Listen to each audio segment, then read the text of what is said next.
Great wall of China. దీన్ని year 2020లో start చేసి 1537 వరకు బిల్డ్ చేయడం జరిగింది. అంటే దాదాపు 2000 సంవత్సరాలు పట్టింది.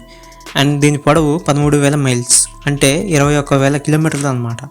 మన భారతదేశ అంచులైన కాశ్మీర్ అండ్ కన్యాకుమారి మధ్య దూరం సుమారు 3,500 కిలోమీటర్లు.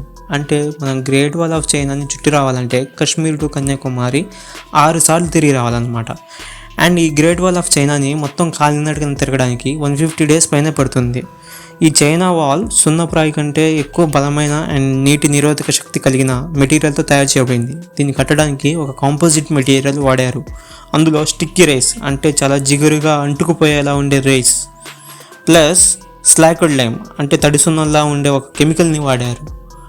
అండ్ మీరు అనుకోవచ్చు, ఇది వాల్ మాత్రమే కదా, దీన్ని చూడడానికి ఎవరు వస్తారో అనుకోకండి. యాక్చువల్గా చెప్పాలంటే the great wall of China wall మాత్రమే కాదు, ఇందులో టవర్స్, బ్యారియర్స్ అండ్ అంటే అడ్డంకులు, బరాక్స్ అంటే సోల్జర్స్ దాక్కునే ప్రదేశం, క్యారిసన్స్ అంటే తుపాకులు, బాంబులు పెట్టుకోవడానికి ప్రదేశాలు, పెద్ద పెద్ద భవంతులు, కోటలు, ఇలాంటివి ఎన్నో ప్రదేశాలు కలిసిన ఒక సమూహం.